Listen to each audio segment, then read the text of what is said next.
they're out there. They asked me actually today to go out. They're sword fishing. He's going after that 700-800 pound swordfish. Oh my And God. I'll tell you right now, they're probably 500 plus hours in trying to catch it on the Oh, water, Wow. wow. And they just right? what? They just know it's out there? Like, It's out there. It's just a matter, like, last year somebody caught one, it was 600 something pounds. oh, But wow. you catch that fish, it's gonna break the internet. Gotta weather the storm. I gotta get mine. Gotta weather the storm. Okay. One day we gon' get on. Talk to 'em. You ain't got a choice. You gotta notice me living my best life like it's supposed to be. Yes. Wake up feeling good, even looking better. I don't know if it's the smile, the cash, or the sweater. Welcome to Bailey and Buck Unplugged, where we talk about sports, entertainment, and mental health in support of the Kennedy Kids Foundation. If you're struggling with mental health, we encourage you to speak up and get help. A great place to start is 988. That's the free crisis prevention lifeline. Or you can check out the resources tab at kennedykids.org. If you are in an absolute emergency, please dial 911. Either way, we want you to know that you are not alone and that you don't have to struggle, and speak up, get help. There are resources available to you, and we are here to support you. If you're new around here, I want to introduce you to our host. I am Misty Buck. I am an author and a mental health and performance coach. And my co-hosts are Robert Bailey. He is the president of Rosenhaus Sports, the president of Kennedy Kids Foundation. He's a two-time Super Bowl champion, two-time college national champion. He's an NFL record holder, and he's an ESPY winner. And we are also joined by Bailey Brooks Masburn. She is a celebrity wedding and event planner, a former NFL cheerleader, and the executive director of the Kennedy Kids Foundation. So we're super excited today to welcome today's guest, Jake Jorgensen. He is a partner in a family-owned company, little brand you might have heard of, called BlacktipH. They have literally taken over the fishing industry, right? And what's so impressive about this is we know fishing is a sport, right? But they've really transcended that by creating this incredibly huge brand that is now also an entertainment brand. And it really blends the both of worlds, right? Sports, entertainment. They have so many shows out there, right? They were the first fishing show on YouTube to reach 100,000 and 1 million subscribers, right? So like just this really incredible thing that they have built. They work with celebrities. They've been worked on shows like Dude Perfect, right? You guys have had NFL athletes, including some of our favorites, Tyreek Hill. We got Gronk, some other favorites I watched the other day, which were super fun to watch. So we are dying to hear your stories, because I know that you were mentioning that you guys have had a lot of ups and downs in your business, and just like the sea of life, right? Sometimes it's flat calm and sometimes you have like these huge waves. So we're really interested in hearing all about this today, how you guys navigate this as a family business, working together with your brother must add a whole nother element to it. And we're ready to jump in. So welcome to the show. Thank you so much. Jake Jorgensen. Hey. Yeah. I remember when I first met Jake, just to give you a little background, I was never, the few times that I went fishing, I threw up so bad. I said I would never go fishing again. It was one of the sports that I absolutely hated. And, I met Jake. He was gonna really have one of our clients on his boat, and we met, and I went out with him, and it was one of the most amazing fishing trips I've ever had in my life, to the point where he flipped me from being a hater to a lover of fishing. And he is Jake, I just want you to know you're so interesting, and your energy on the boat, the way you interact with everybody. We literally got on the boat, and from the minute we got on the boat, we were catching fish. I don't think 15 or 20 minutes went by without us catching a fish, and we were out there for hours. I thought this guy had a map of the ocean and had placed fish in certain areas and just knew where to go. No, But he didn't tell you the honest truth that you chummed the waters when you were growing up. He is so good. But the one thing that really blew my mind was how how much love he had for this. And we had a few conversations, and he talked about him being a young boy and every day, like, wishing to go fishing. Jake, talk about that love as a young boy and how that got you to this point. Like, where did that come from, this desire and eagerness to always be on the water? So, Rob, that would have been Josh right there, who took his passion when he was younger and Right. literally every day. I mean, me and Josh used to fish all the time. We grew up in a little canal that entered into Lake St. Clair. So Josh got you into this. Yeah, I mean, myself and Josh, when we were kids, we were fishing all the time. But Josh is the one that took this to a vision that, no one else in the world has ever seen. I mean, he is the one who, took the chance, left Windsor, went down to school, did coding school at Full Sail University. And my parents had a condo on Singer Island back in 2001, sorry. And that's when saltwater fishing got introduced to us. But before then, that funny story coming up, Josh was a huge freshwater fisherman because that's all he had access to. And that's all I had access to. But Josh was always extremely, just every day after school, on the water, every day, every time he could be on the water, he was on the water. And in 2001, when my parents bought a condo, we went down there for the first time. And I remember myself and Josh were looking off the balcony and we saw this guy catch a shark off the beach. We were like freaked out. So we ran down to the beach and we're with this random guy. And then we're just watching him fish and like we're sitting with him. And my parents are like, where the heck are my boys?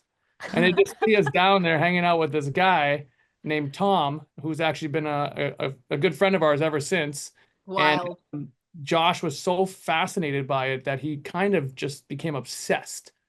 So then the next day we went out, we bought fishing poles, we tried to catch our own sharks.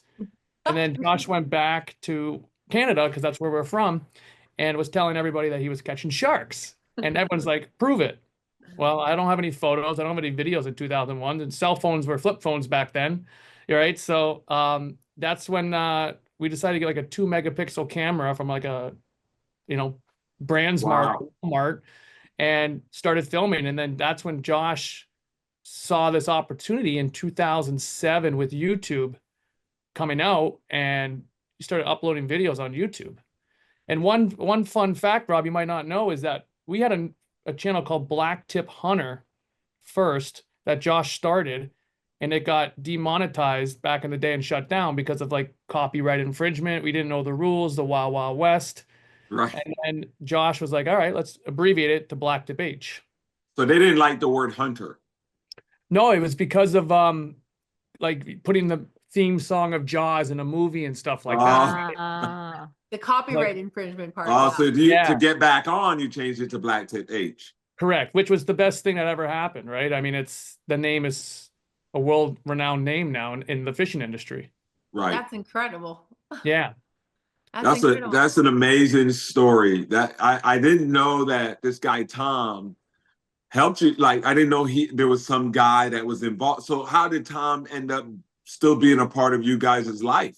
So Josh and Tom became pretty good friends because Josh ended up moving down to Full Sail University, which is like a editing / coding / filming school for Disney. And Josh would literally go from Orlando to Palm Beach every weekend and just fish. He would make that drive every weekend. And, I was stuck in Canada, and there's not much you can really do up in Canada other than the freshwater fishing. Let him know, Jake. What do you mean? Let him Baby's know. from Canada. I'm from Canada too. I'm like, let him know. We don't do a lot of stuff up there. Freshwater. I'm from Winnipeg, by the way. Okay. Yeah. So Windsor, Ontario is like Winnipeg. Oh, hey, at least you got hills and stuff to ski on. Yes, it's like mounds. We call them mounds. In Windsor, once it's cold, there's nothing you can really. There's nothing. Nope. Snow. So what made you guys transition like this? Hey, let's videotape it to show our friends, into this mega business now that you guys are a multi-million-dollar business. You got millions and millions of followers. You got brands all over the world that wants your name on their product. Yeah. you know, you guys are absolutely the best of the best. You know, I've heard stories that people from Asia have gotten on private jets and flown to, you know, to you guys just so you can take them on a special fishing trip, and then they go back. And you guys have really taken over. Who came up with that idea to like monetize this love for fishing the way you guys have? So Josh's vision for BlacktipH has always been media. It's always been, I want to make the most entertaining video in the world for people to watch. And, you know, he accomplished it. He crushed it. And that's what started to draw, you know, different celebrities in, different athletes. And that's what connected, you know, us, Robert, is the videos, the athletes. I know we took out Duke Riley prior to when he was we on. sent you guys a bunch of players because our players knew about you, and really Jawan Taylor, it all started with Jawan Taylor. Yeah. So Jawan Taylor was one of our top clients, and Jawan, during the process, he said, Robert, there's this company called BlacktipH. Go look at them online. I want to go fishing with them. So I reached out to Jake and Josh, and, you know, we got Jawan on the boat, and it was one of the most amazing times, and that's how we came to know each other. But I don't want to keep telling your story about how you guys turned it into this empire. Yeah, so Josh decided to, you know, full send it. He literally dropped everything. Is like, I'm going to do this full time. And he has a very creative mind. Josh is always thinking 24/7, 365. What can I do to go get that next viral video that's going to shock the world, entertain the world, and elevate the fishing industry? So about 6 years ago, I came down here, and my vision was, there's a massive opportunity for a brand here. You know, we're getting millions and millions of hits. We got to build a crazy brand to, you know, funnel through these engaged audience members. You know, my vision was this thing's going to be in Bass Pro, Dick's, Cabela's Academy, Walmart. That's where I saw the whole umbrella 6 years ago. And, you know, 2025 is going to be the year where all of our product hits those stores, which is actually incredible. Wow. That is incredible. That's amazing. Yeah. So, you know, we're like, we've had, Robert, like you said, so many different athletes, celebrities, influencers, politicians, some of the VIP clients that fly in to do fishing with us. It's incredible. It's opened up a Rolodex that's, you know, unbelievable for us to network with and shake hands with certain people. What's some of the most memorable moments you've had on the boat with some celebrities? Tell us some of the funny, maybe not so funny, maybe got you angry. You know, tell us some moments that have happened that really you look back on and you go, man, this guy, you know, is there a memory like that? Or this fish. Yeah. Well, some of the trips that I've done, there wasn't a celebrity on the boat, but it was in British Columbia. It was one of the coolest experiences. I did a helicopter fishing tour up into the ice glacier streams, like 100 miles. Yeah, when all the salmon were running. That was absolutely, like, just scenic wise, one of the coolest things I've ever seen in my life. Right. And then we caught giant sturgeons the next day, 10-foot white sturgeons in the Fraser River. Unbelievable trip. So if anyone ever wants to go out to BC, it's an unbelievable fishery. Wow. I had a blast with Duke Riley out in Louisiana. I mean, we did some sword fishing. Davis was out there filming it all. And right. Duke plays for the Dolphins, by the way, guys. Yeah, Duke's a great guy. I've had a fun trip with Luke Gedeke, who plays for Tampa Bay Bucks, out in Panama. We flew out to Panama and did the best yellowfin tuna fishing I've ever done. The video was insane, but it was hands down one of the most memorable moments, just nonstop fish after fish after fish till my forearm felt like it was going to fall off. Yeah. By the way, Misty, I got a video I'm going to send you so we can we can edit it into the podcast.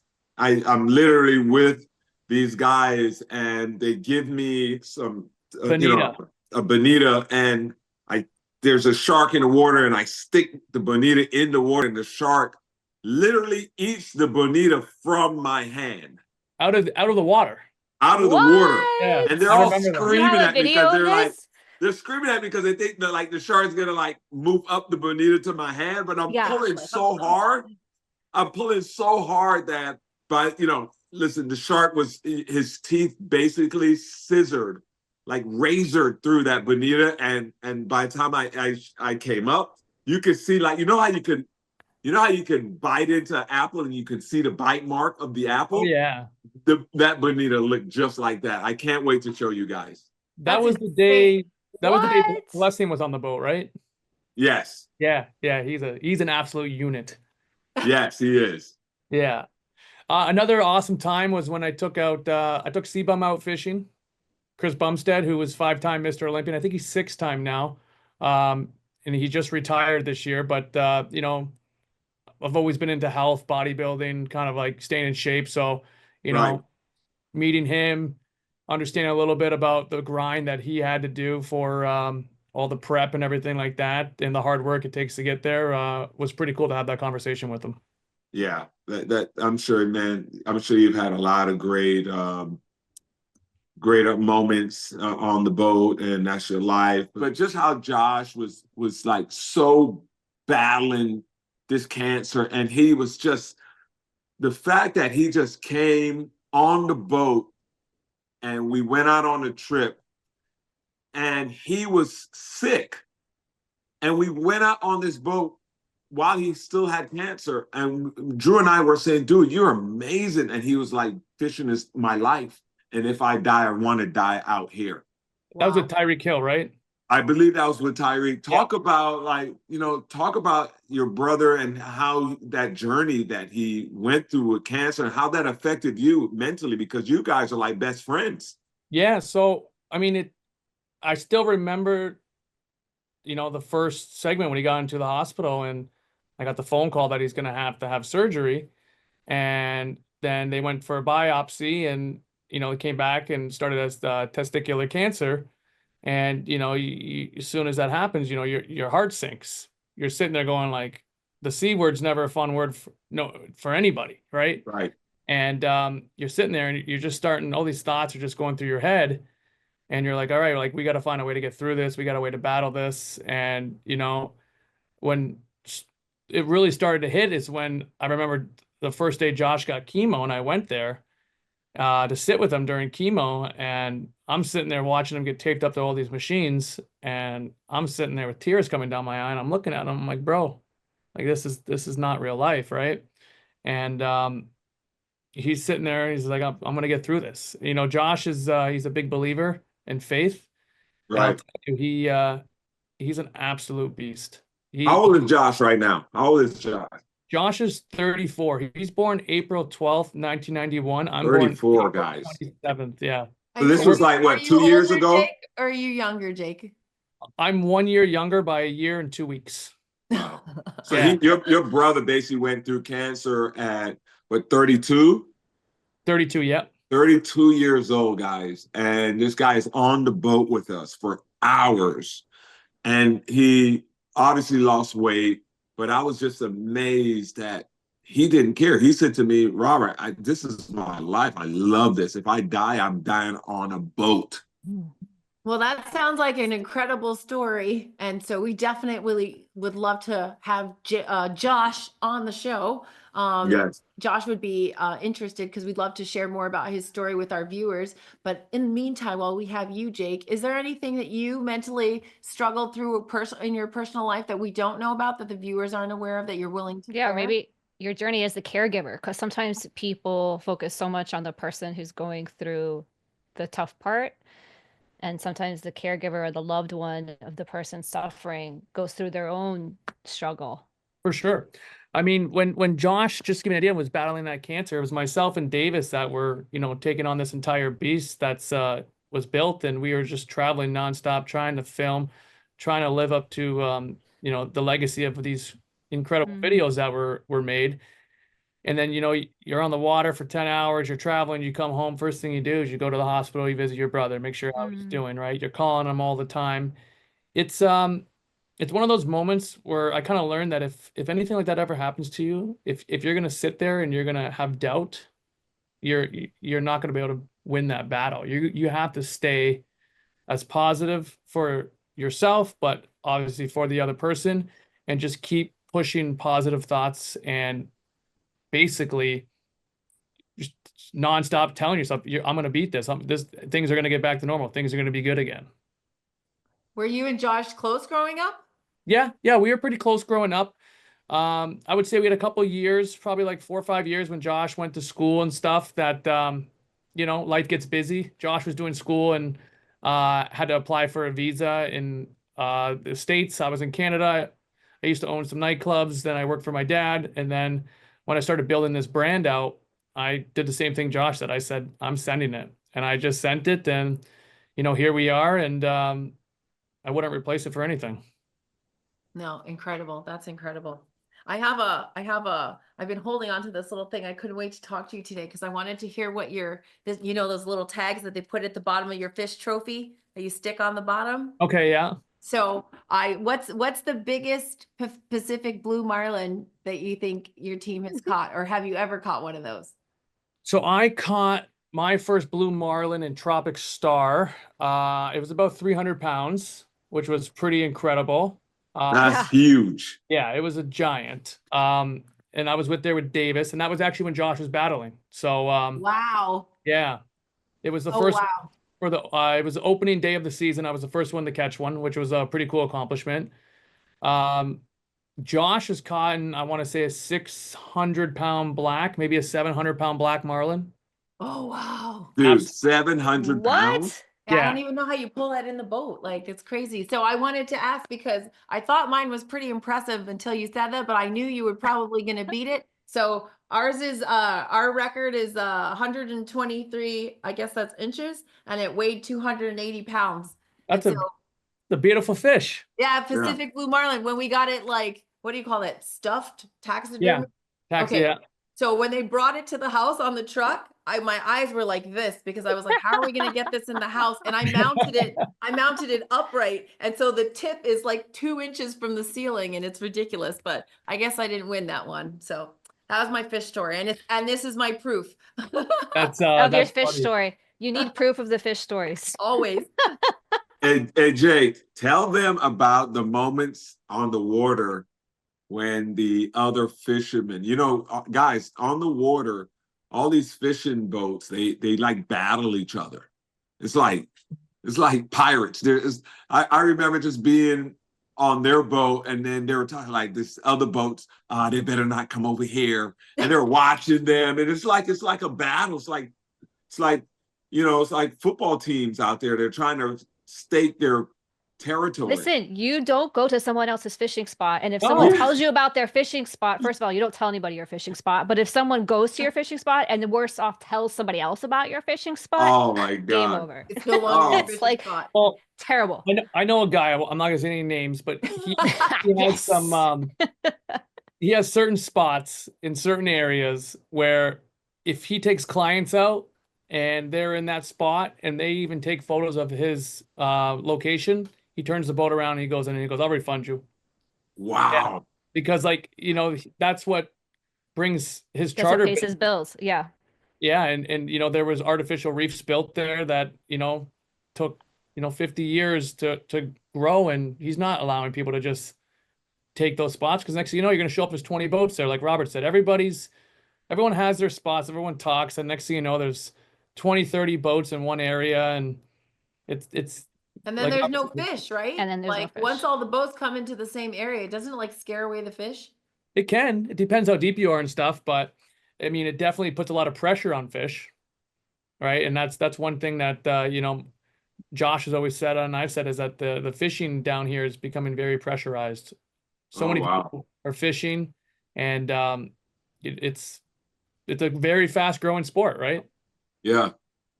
Yeah. I mean, I was on the boat with you guys, and I remember, I think Josh was yelling at this other boat, or you guys you guys were yelling at this other boat, and I was like, what the hell's going on? You know what I mean?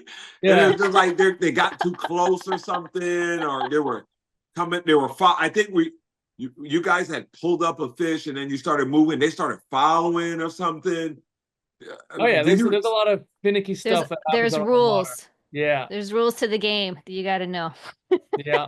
And then there's people who just don't care. Cut. Yeah, they don't care. They follow you guys. Okay, like, well, hang on a minute though. There's some people that just don't know too. Like, what are the rules? Like, what are like 3 top rules? Number one, I would say is, don't hijack somebody's spot. Don't cross over someone who's trolling, right? And don't mess up people's kite fishing. Like a buddy of ours was kite fishing, a sailboat came by and hit his kite and just ripped all of his kites down, Oh my God. right? That's And you think expensive, they too. saw the kites, or you think they didn't see it? I mean, when you're on the water, you Yeah, you gotta gotta pay attention. always pay attention, right? Like there's times where even like with our boat, if I know it's gonna be like Josh, me, we hate going out on weekends because there's so much boat traffic, Right. right? It's Yeah. like you're going on a Monday, Tuesday, Wednesday, where most people are stuck in the office. Where on a Friday, Saturday, Sunday, everybody and their mothers saying like, let's go on the boat, and Right. there, thousands of boats out there, and that's when Right. you really got to pay attention. And what's the main area that you guys take people fishing? Like, not your fishing spot. I just mean like where would they meet you to get on the boat type deal? Oh, The we're right, ramp. Jupiter. Oh, Yeah, you guys are in Jupiter, Yeah. right? Yeah. Okay, I thought I read that you guys were based out of Vero Beach, which is where my mom moved from Canada years ago. So I was like, oh, all the Canadians moving to Vero? Like, So we have our distribution center for all of our products in Vero Beach. oh, got you. Okay. So we register our address to our distribution center so nobody comes to our office. Oh, copy that. Roger, Doctor. Where in Florida is some of the best fishing that you guys Must be have noticed? Like what areas? Key West, Isla Morada are always very, very special locations. Right. It depends on seasons as well. I mean, there's certain seasons out here that the fishing's unbelievable. Right. Mm. It's because Every day- of the water, the temperature of the water. You guys were telling me about the temperature of the water and when The these big migration, groupers come. Yeah, the migration. And I mean, we caught a grouper, guys. It looked like it was as big as a bus. literally. Literally. And then we jumped in the water, and we were with Drew, and Drew And then we doesn't jumped in matter the if it's water. a shark, he jumps in the water, and these guys like, get out of the water, what are you doing?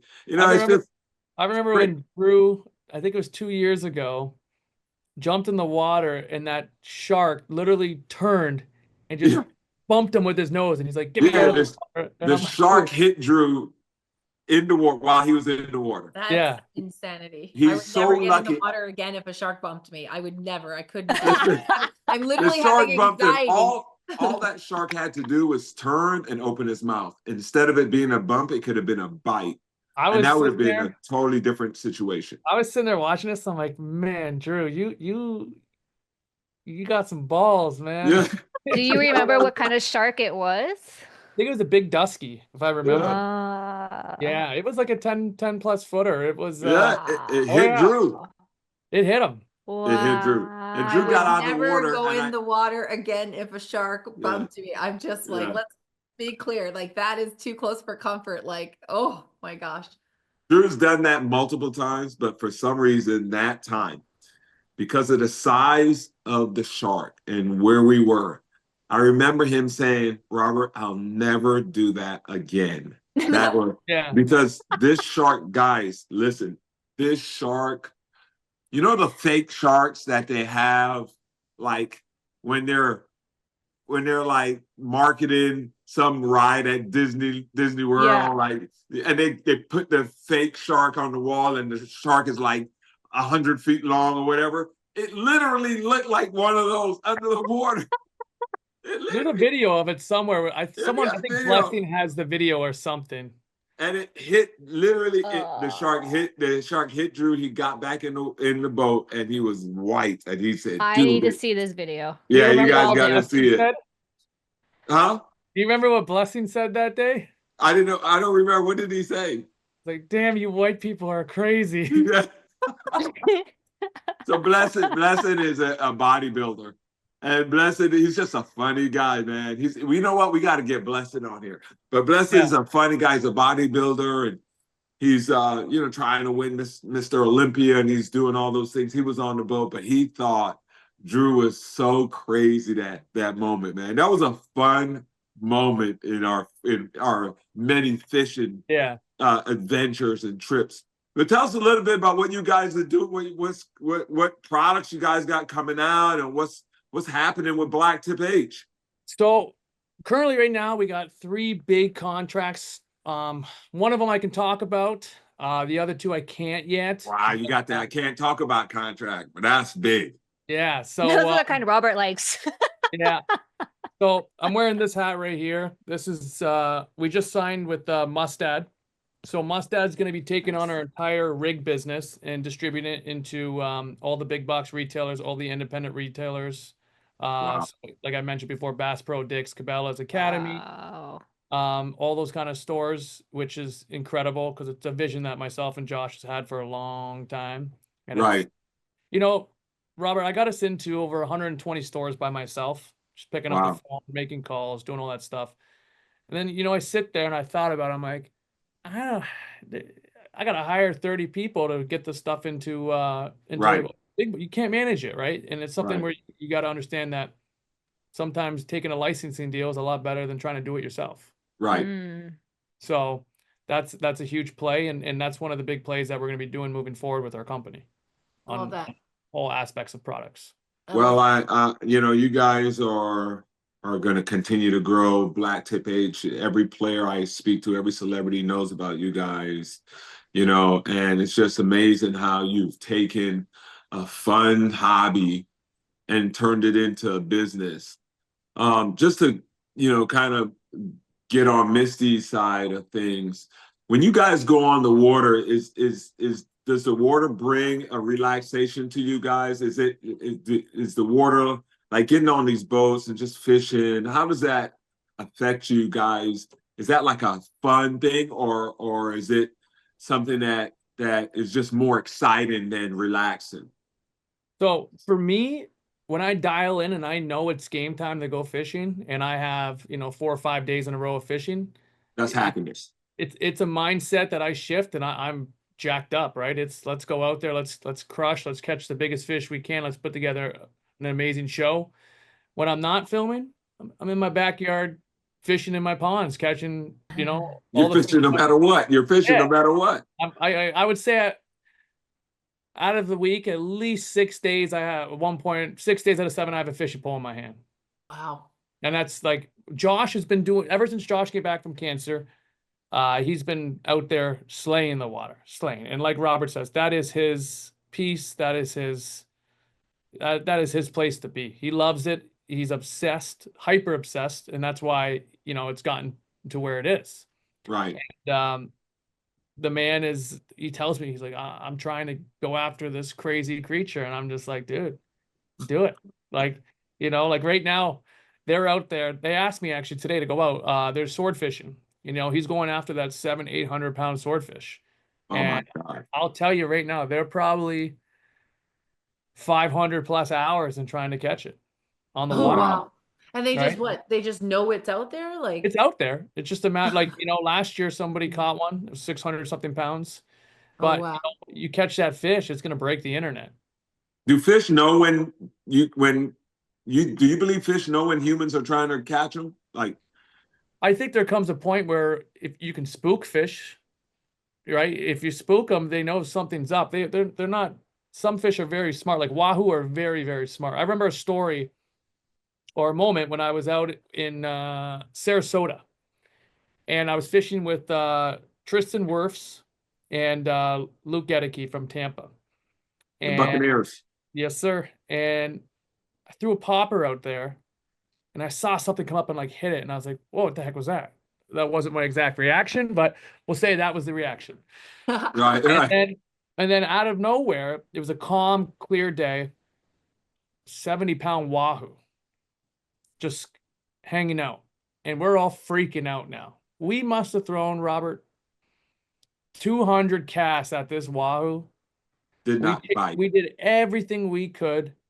We changed line. We put fluoro on. We changed everything. That Right. wahoo just would come up, look at it, and turn away. Wow. Yeah. So like they're smart. They're That's smart. why this wahoo is 70 pounds. Exactly what our friend Jason Boyle is exactly what he said. He goes, "There's a reason why he's that big." Right. And I'm just sitting there, goes, anyone got a spear gun? Like, Right? Right. Or just the See hook that- thingy. That Yeah, Wahoo yeah. knew you were fishing and is just looking to eat off of you guys. that's all he did. Yeah. Yeah, it's just waiting for other fish to come, waiting for chum or whatever it is that you guys do. It's just waiting to eat because he knows you guys are out there, but he's not going to bite your line. It must have been an hour and a half he circled the boat. It was Man, crazy. that's So an hour and a half, and then at one point, Davis, our head of filming, was like, "All right, enough with this Wahoo. Like, we gotta get a show here, right. Oh, wow. right? Like, because he wouldn't bite. Yeah. That's great. So, So you guys started this, well, I heard like, because your first channel was in 2007, but I'm really kind of curious of like, what did your parents think about this being the career? Like your brother went to school for design, but then ended up swinging into fishing, which like tied back into when they met that guy on the beach when you guys met the guy on the beach with the shark. I'm like, what did your parents think about like making this into a business? What was their reaction? I think most parents, just in general, back in the day, during those early days, thought it was all just a big joke, right? Right. Yeah, fun. It's all a big joke until you pay the bill. Exactly, Oh right? Like, my gosh. well, let's, All a big joke until you start paying their My house dad's notes, dream their is for bills. my brother to have been a pro bass fisherman and like travel and done all. My brother just doesn't like to travel quite that much, but it's like the Right. opposite. My dad would like just kill for my brother to have a bass fishing brand the way you guys have. Yeah. Well, I heard, brand. I heard colleges now have bass fishing teams. They do. Yeah, like that They wasn't do. around back when we went to No. school. So you get a scholarship to go bass. That's amazing. Yes. That's amazing. Yeah. So what And were you- they saying? I want to hear the rest of the story. Sorry. Sorry. Yeah, no worries. We got No, off track. I mean, Squirrel. it's just like anything. Like, think about these kids that are our age, with mid 30s now, low 30s, playing video games all their lives. Yeah. And their parents, get off your video games, go outside. Well, some of those people have signed $100 million contracts. Yeah. Right? It's insane where the digital space has gone. The world is going digital now. Yeah. And at first, my dad always knew that Josh was a fanatic with fishing, like huge into it. And until it started to, turn into something, like my dad is all on board now with whatever we need, right? He looks at it, goes like, you guys are doing amazing. Like, I'm proud of you, blah, blah, blah, blah, blah. So it's one of those things where it's almost like you had the opportunity to prove to the parents that, all this fun and games can monetize. Right. Absolutely. And then And- what did your parents do, or what did they want you to be when you were growing up? Like, what So did they I- want you to grow up to be? I worked for my dad selling office technology, photocopiers, printers, IT solutions. So that's what led me to have my sales skills where I That's could how go- you got into them 120 locations. Yeah, right. Door-to-door Smart. sales. Smart, Bailey. You recognize that. I didn't Yeah. even see the connection. And it's one of those things where I heard no 100 times, 1,000 times, but I had the motivation to hear a no to find a way to turn it to yes. Yeah. Right. So I feel like a lot of people who aren't outgoing and don't have the stronger social skills are very scared to hear a no. Like it's Right. the end of the world. But a no to me is a motivator where I want to make this no a yes. Right. Yeah, well, it's like I'm you're gonna find fishing. a way. You're fishing for that. Yes, right. Yeah, Right. Like- exactly. Exactly. Yeah. So it was a very good, I guess, skill set that I learned by doing that. It was, going into sales. I've always kind of been a sales guy. But I'm very good at, networking with people and reading people. Awesome. That's awesome. I got a question for you. So, we touched on mental health a little bit in the show. We already when you were talking about your brother and how you stayed positive. But you mentioned just a moment ago about how the world is going digital. And to me, there's something about that disconnect that happens when you're in nature. So when you're on the water, for example, right? To me, that's like when I'm trying to search for a quiet place within. Mentally, I'm at the beach, I'm on the water, something connected for me, it's something connected to the water, right? So like, how do you see a difference versus when you're on the computer, you're making phone calls, you're doing all these things, and then you just back up, even if you're shooting a show, but you're on the water and you're kind of just fully present. You're there. Is there something about that for you? Because for me, that's where that quiet happens. There's so many times just with the way our business runs, it's all based on a cell phone. You Mhm. have to be on a computer. You have to be on a cell phone. And it's one of those things where like I have to shut my phone off at some points because like I start to go crazy. Yeah. Like it's too much. It's between all the platforms, Instagram, TikTok, Snapchat, Facebook, Shopify, emails, setting up campaign, everything. And you just get to a point where, listen, we can get into a deep dark hole about my thoughts on social media. Let's do it. I'm just kidding.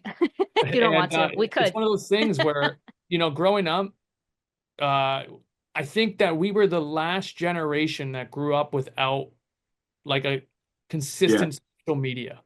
Like we had the AOL, the MSN days. That was our way of communicating in high school. You had a flip phone, right? There was no apps. The app market never existed. But all these younger kids growing up now, it's all they know. And Yeah. Right. I'll tell you one thing, by meeting so many different influencers, celebrities, athletes, you name it, there's so much fake on social media that this younger clientele analyzes and thinks it's 100% real. Mm-hmm. So they sit there and they look at it and they analyze everything, where they go, oh, this person's traveling, this person's got a Lamborghini, this person's got this person's got that. I don't have anything. I'm depressed. I suck. And a lot of people beat themselves up because of social media, because they're allowing too many things to be dissected into their headset instead of focusing on themselves. Mm-hmm. Right. And if you allow everything on social media to affect you, it's going to really affect you. So how do you manage that? Yeah, I mean, obviously you guys have like the largest brand, right? So like you're Yeah. at the top, but He there's always someone coming fishes. for you. So So with my personal Instagram, I don't really post on my personal Instagram. But with all the business aspects of it, yeah, we post all the time on it. But when it comes to personal life, I've found peace and quiet by just being quiet. Right. I don't like to show anything that I'm doing to anybody. I like to just be quiet, because next thing you know, I post a photo on my Instagram or a story. I got 250, 300 DMs that I don't have time to respond to. Right. Or if yeah, I- there's yeah. there's an anxiety that for me, there's an anxiety that I get when I see all of those DMs, yeah, and I get this anxiety, like I feel responsible to reply. Yeah. And ignoring this person who, some of them are total strangers. It's like, no, I get it. Listen, ridiculous. I remember one time when I went home to Windsor, I posted something that I was home in Windsor, and then I had Oh, so no. many people hit me up. Hey man, you're home. Let's get together. I'm like, I haven't talked to you in like 3 years. And then Yeah. like, oh, like you're too cool for me now. I'm like, no man, I don't have time. Like I'm here to do Right. work, and it's one of those things where I don't know. I prefer to just be quiet. I mean, Right. Yeah, anything that I want to tell people, if it's my close group of friends, they're gonna know. right. But I Yeah. don't need to broadcast to the entire world where I'm at, what I'm doing, other than if we're actually filming and doing shows for the brand. Right. Right. And that's funny that you say that, because I have a book called The Athlete Mental Health Playbook, and one of the chapters and one of the points in there is about social media. And what I tell people is treat social media like a business, and that sounds like exactly what you're doing. Like it's a Yeah. business tool for you, and that's Yep. it. Yeah, I look at everyone who's always out there flexing on social media, and there's a lot of people, and I always look at that and I go, but like, what's the point? Like, are you just trying to get people to send you a DM? They're going like, yeah, awesome, man, that's so cool, Yeah. right? Well, Everyone's- people get caught up on the likes too, and how many The followers validation, they have, yeah. because that's the new validation. And Yep. like Mhm.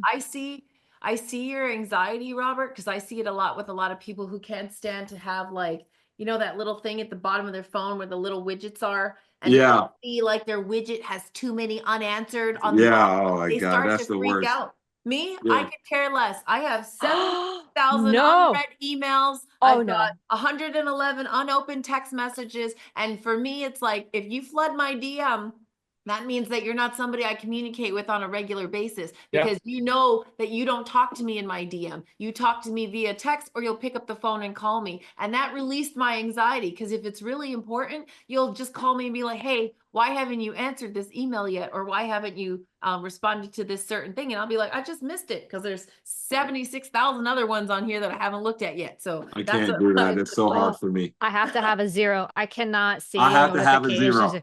I have to have I a 0. have to have a 0. It's like my bed has to be made in the morning, or my day's fucked. Like I need Yeah.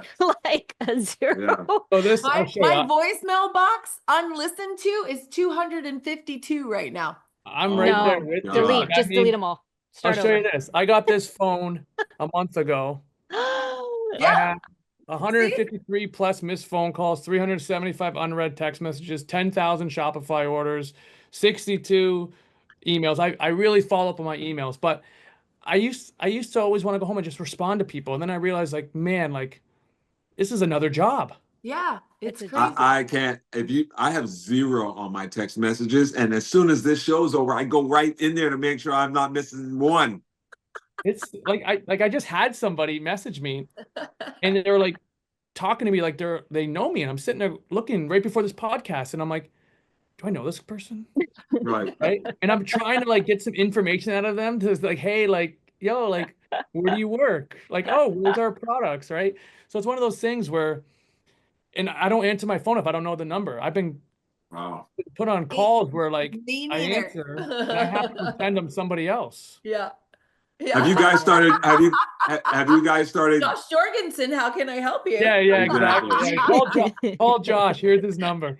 Have you guys started signing autographs and stuff yet? Did you guys? Yeah. That's Yeah, awesome. we man. Dope. like we do the boat shows, so we sponsor Miami, Palm Mm. Beach, Lauderdale. We're probably gonna do St. Pete this year, and we do a full pop-up shop. We have all the fans come out. Myself and Josh show up. We do it. We rip a ton of merch, and we get a lot of kids and fans that come up and ask for our autograph. It's awesome. That's Question awesome. for you. Have you ever done anything with a foundation as a fundraiser, like a fishing tournament? Oh, here we go. So that's some stuff that is definitely in the talks. So 2026, Bailey.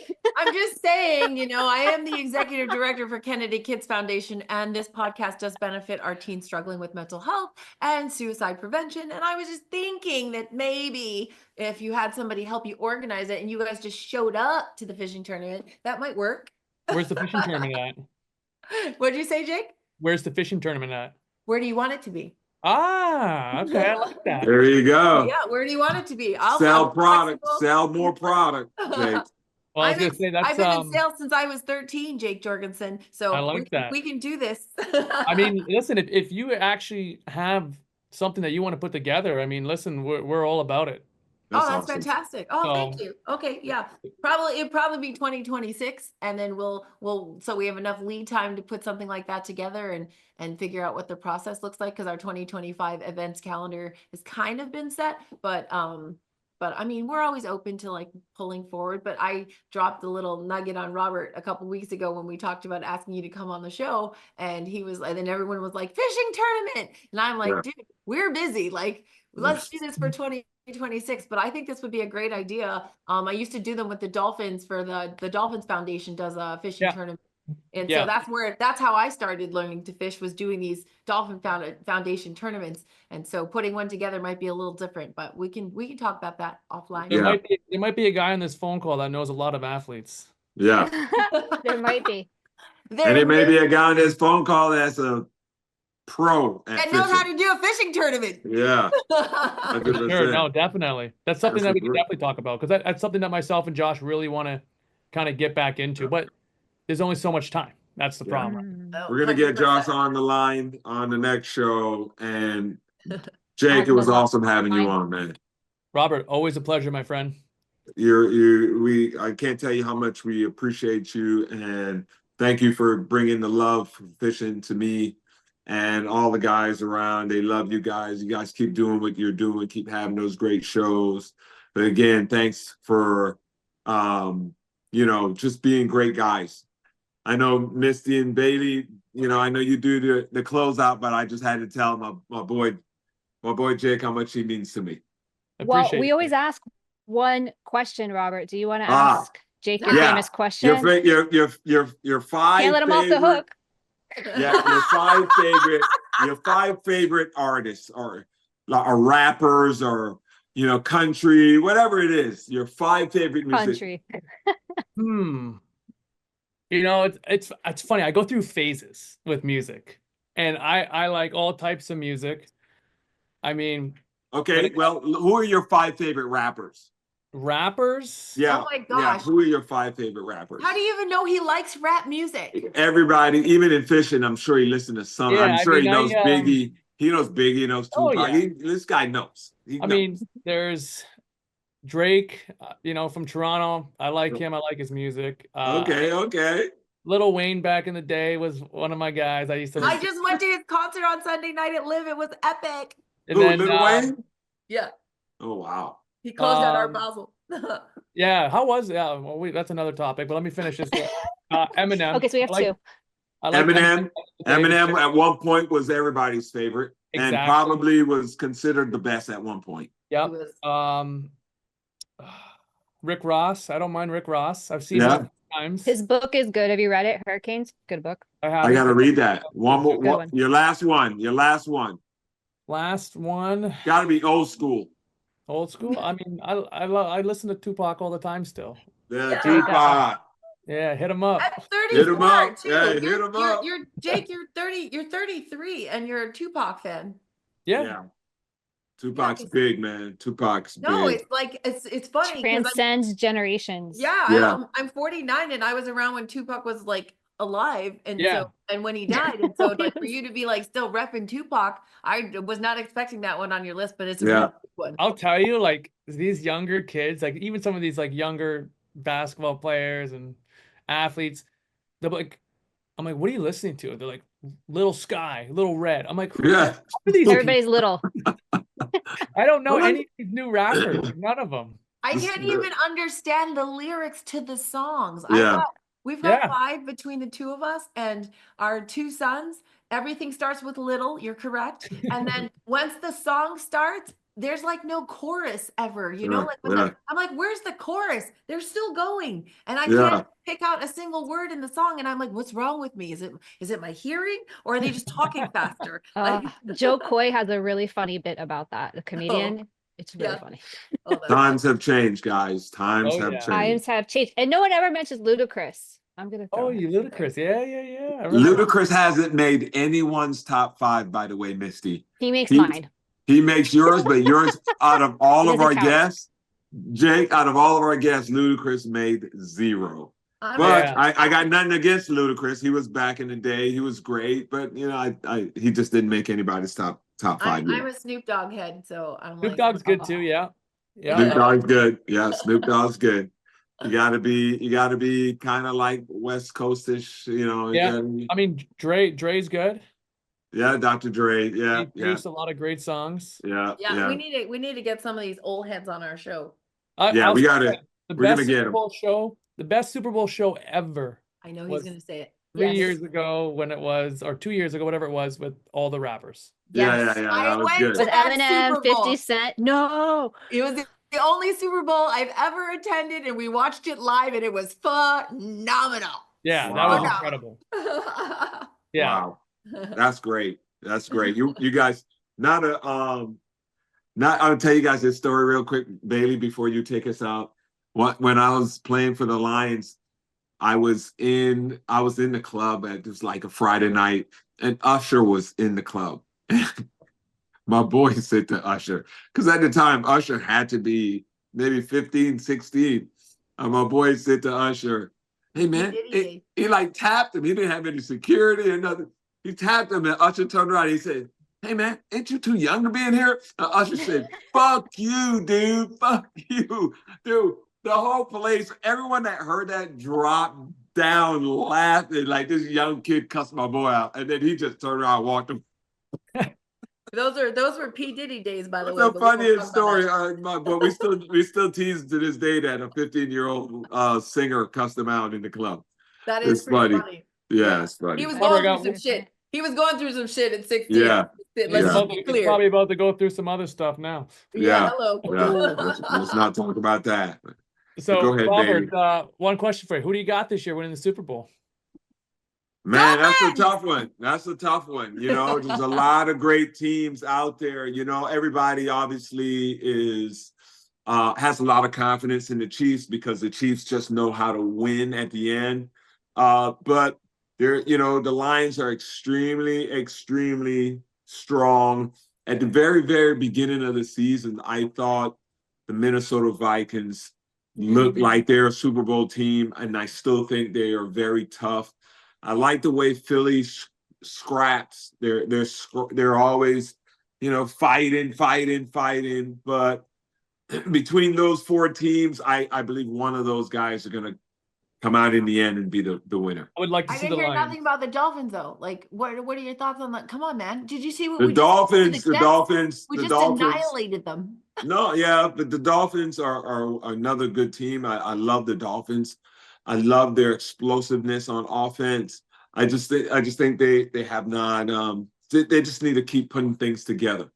They just need to keep putting things together. You know, when you have so much talent and then you lose to a team that doesn't have talent, it's a bigger problem than the normal, you know, we need more talent. We need it. There's something else going on, and I hope they figure it out before now. Yeah, we have season tickets to the Lions still. Oh, that's great. I mean, you know, Windsor, Ontario, you're right next to Detroit, Michigan. Right next to Detroit. You know, The I saw a Lions lot are of, on fire. They're extremely confident. I tell you that. Yeah, no, definitely. And it would be nice to see him finally win a Super Bowl for the first time ever. Yeah. Oh Yeah. wow. I would They were love to so see him. close You know, last I played for the Lions. I was there with Barry Sanders. I was there when Barry retired. I was in training camp, and we were looking, man. And even up to the week before our first game, I was like, Barry's gonna walk in here on Tuesday. Trust me. And it just never happened. But I got a soft spot for the Lions because I had one of the best times of my career on that team, with just like the guys and the camaraderie, and we were all like really family. Besides Barry, there was no like huge superstar, but even though Barry was a huge superstar, he treated everybody the same. We all hung, you know, there was no one guy that just stood out and just like flexed on everybody like that happened on some other teams. But so the Lions have a soft spot in my heart. Yeah, Aw. I'm hoping this year's their year. They deserve it. Yeah. That city's been through a lot. They need it. Yeah, Yeah. So they have. Well, Jake, we want to thank you for your time today and for making space for us in your extremely busy schedule and nonstop messages and orders and demands. And want to give you a chance to tell people how they can find, let's say they don't know BlacktipH. A new follower is still a new follower, right? A new customer is a new customer. So we have lots of new fans today, I'm sure, after this show. So tell people how they can find you. you can look us up on YouTube, BlacktipH. Same with Instagram. Same with Facebook. And that's where you're going to find us. And then all of our social links are tagged in basically every platform. And then Awesome. the merch is coming out next year. We already have a full line of merch on our website, but all the new merchandise will be coming out next year. Yes. The new merchandise. Awesome. That's awesome. Well, thanks everybody again for listening to the show. Thanks for joining in. As always, please like, subscribe, review, help us get these important messages about mental health out there to more people in support of the Kennedy Kids Foundation, which helps to prevent teen suicide and supports teen mental health and mental health everywhere. Want to thank you guys again for listening. Please subscribe, like, review, do all that fun stuff. Thanks for your support. And Jake, thanks for your time. Thanks, Jake. I love you, Jake. We trying to have a good time is what I'm talking about. Cookouts,